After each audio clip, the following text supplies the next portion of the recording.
அஸ்ஸலாமு அலைக்கும். எல்லாம் எப்படி இருக்கீங்க? இறைவன் கிருபையால எல்லாம் நல்லா இருப்பீங்கன்னு நம்புறேன். ஹலோ ஃப்ரெண்ட்ஸ், இன்னைக்கு நம்ம ஃப்ரை பேன் தமிழ்ல நாகூர் பக்கம் ரொம்பவே ஃபேமஸான ஒரு ராஜபோக காம்போ பார்க்க போறோம்.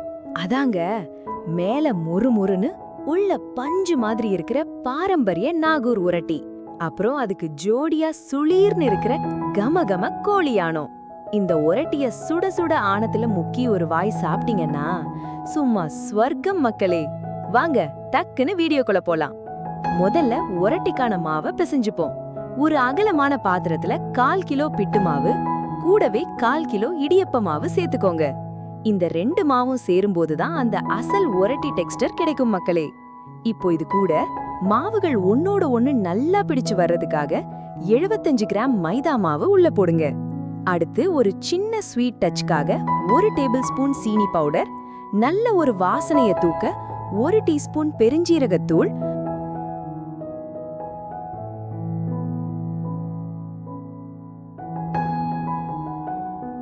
அப்புறம் தேவையான அளவு உப்பு சேர்த்து நல்லா கலந்துக்கோங்க.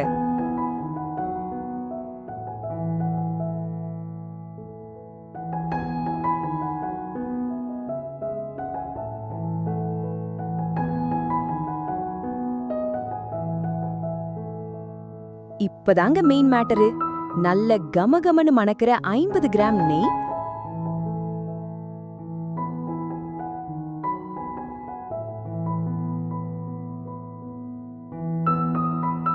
கூடவே 3 முட்டைய உடைச்சு ஊத்தி மாவை கையால மணல் போல நல்ல உதிரி உதிரியா பிசைஞ்சு விடுங்க மக்களே.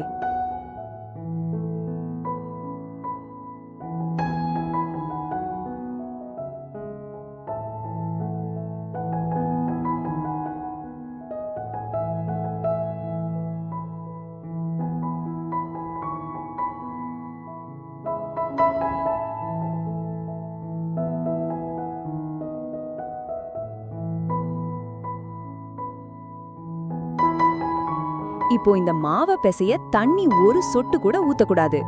நல்ல திக்கான தேங்காயின் முதல் பாலை, அதாவது தலைப்பாலை தேவையான அளவு கொஞ்சம் கொஞ்சமா ஊத்தி மாவை நல்லா சாஃப்டா பிசைஞ்சுக்கோங்க. தேங்காய் பால் ஊத்தி பிசையும் போதே வர்ற வாசம் ஆளையே தூக்கும்.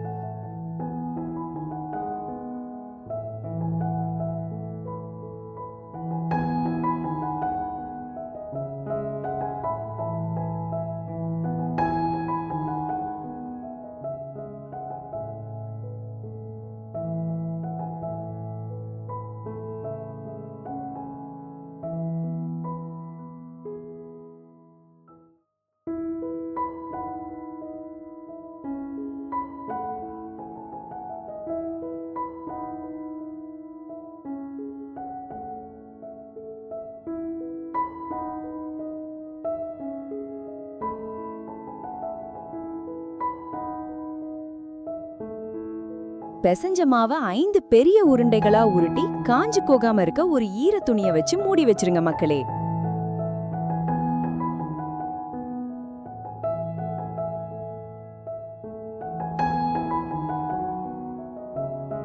இப்போ ஒரு உருண்டையை எடுத்து பிளாஸ்டிக் பேப்பர்லயோ அல்லது வாழை இலையிலயோ லேசா நெய் தடவி, ரொம்ப திக்காவும் இல்லாம ரொம்ப தின்னாவும் இல்லாம நச்சுன்னு உரட்டி வடிவத்துக்கு தட்டிக்கோங்க.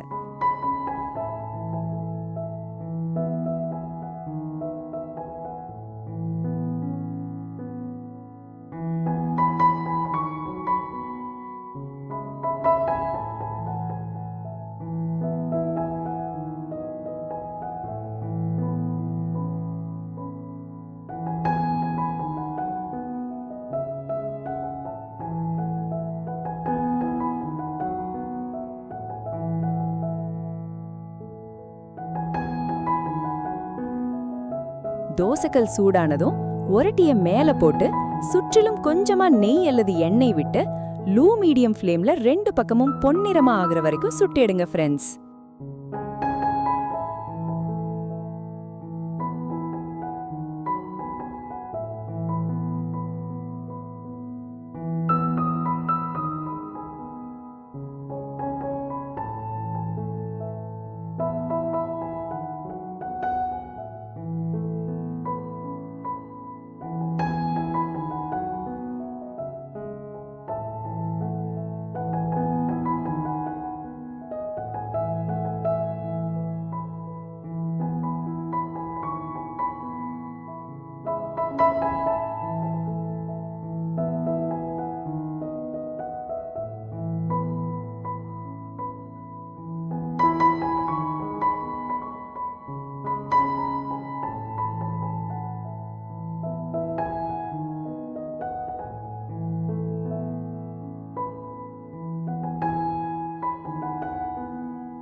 அந்த ஒரட்டி கல்லுல வெந்து வரும்போது வெளிப்பக்கம் நல்ல கிறிஸ்பா கோல்டன் பிரவுன் கலர்ல மாறும்.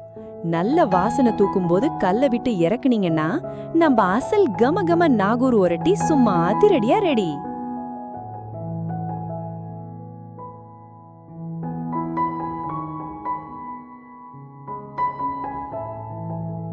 ஓகே, ஒரட்டி ரெடி. அடுத்து இதுக்கு ஜோலியா கோழி ஆனம் பண்ண போலாம் வாங்க.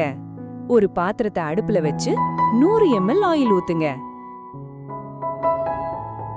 எண்ணெய் சூடானதும் 2 பட்டை, 4 ஏலக்காய், பாதி அன்னாசி பூ, 6 கிராம்பு போட்டு பொரிய விடுங்க.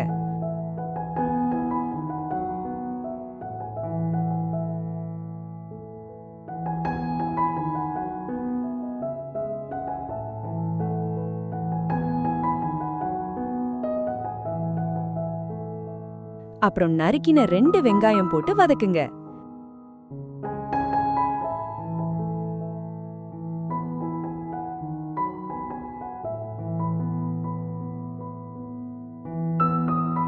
வெங்காயம் கண்ணாடி பதத்துக்கு வந்ததும் நறுக்கின 2 தக்காளி, 3 பச்சை மிளகாய், தேவையான அளவு உப்பு சேர்த்து வதக்குங்க.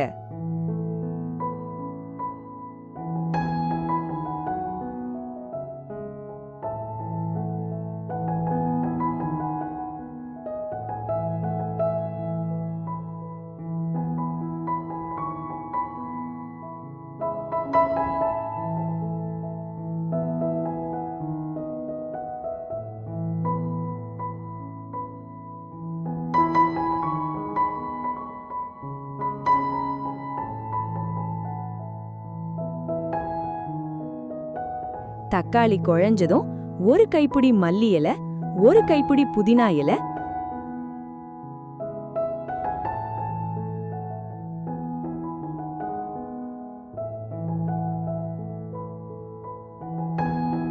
ஒன்றரை டேபிள் ஸ்பூன் இஞ்சி பூண்டி விழுது சேர்த்து பச்சை வாசனை போக வதக்குங்க.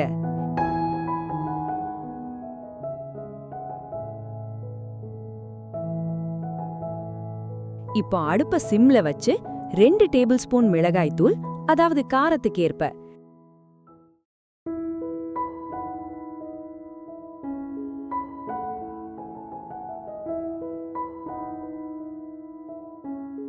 2 டேபிள் ஸ்பூன் மல்லித்தூள், 1 டீஸ்பூன் சீரகத்தூள், 1 டீஸ்பூன் மிளகுத்தூள், அரை டீஸ்பூன் மஞ்சள் தூள் போட்டு மசாலா கருகாம இருக்க கொஞ்சம் தண்ணீர் ஊத்தி நல்லா சுருள வதக்குங்க.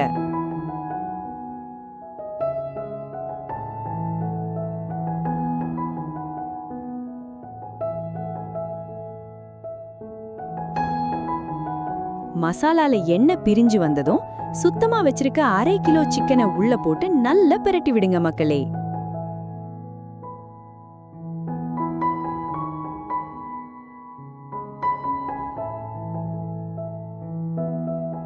இப்போ ஆணத்துக்கு தேவையான அளவு தண்ணீர் சேர்த்து கலந்து மூடி வச்சு சிக்கனை நல்லா பஞ்சு போல வேக விடுங்க. தேவையான அளவு உப்பு சேர்த்து வதக்குங்க.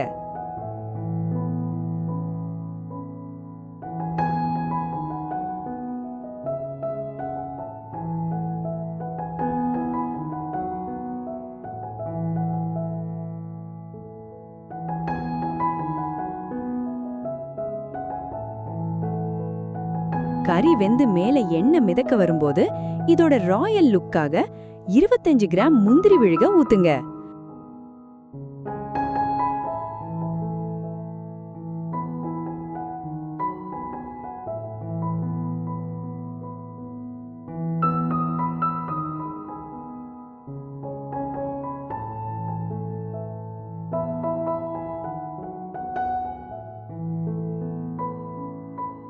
கூடவே கிளைமேக்ஸா 1 கப் திக்கான தேங்காயின் முதல் பாலை ஊத்தி லேசா ஒரு கொதி வரவிடுங்க.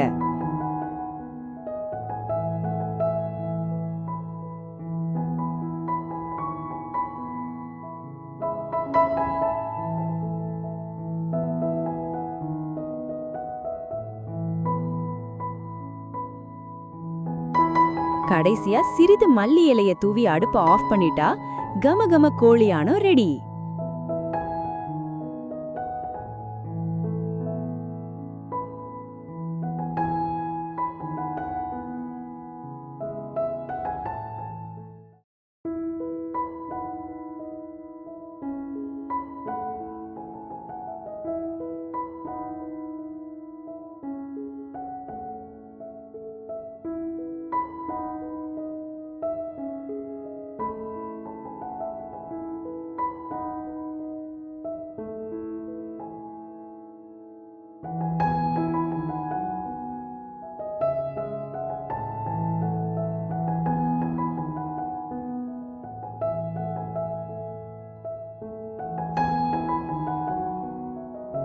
ஒரு தட்டுல சுட சுட இருக்கிற நம்ம நாகூர் உரட்டிய வச்சு அது மேல ஆவி பறக்கிற இந்த ஆணத்தை தாராளமா ஊத்தி அந்த ஆணத்துல உரட்டி நல்லா ஊறி வர்றப்போ எடுத்து அப்படி ஒரு கடி கடிச்சிங்கன்னா மேல இருக்கிற மொறுமொறுப்பும் உள்ள இருக்கிற சாஃப்ட்னஸும் ஆணத்தோட சுளீர் காரமும் சேர்ந்து சும்மா அமிர்தமா இருக்கும் ஃப்ரெண்ட்ஸ். நீங்களும் உங்க வீட்ல இந்த காம்போவை உடனே ட்ரை பண்ணி பார்த்துட்டு எப்படி வந்துச்சுன்னு கமெண்ட்ல சொல்லுங்க. அப்புறம் வழக்கம் போல வீடியோ பிடிச்சிருந்தா லைக் பண்ணுங்க, பிடிக்கலனா 2 தடவை லைக் பண்ணுங்க, ஷேர் பண்ணி உங்க ஃப்ரெண்ட்ஸையும் பசிக்க வைங்க.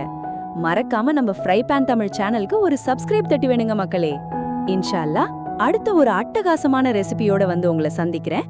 Tata, bye by.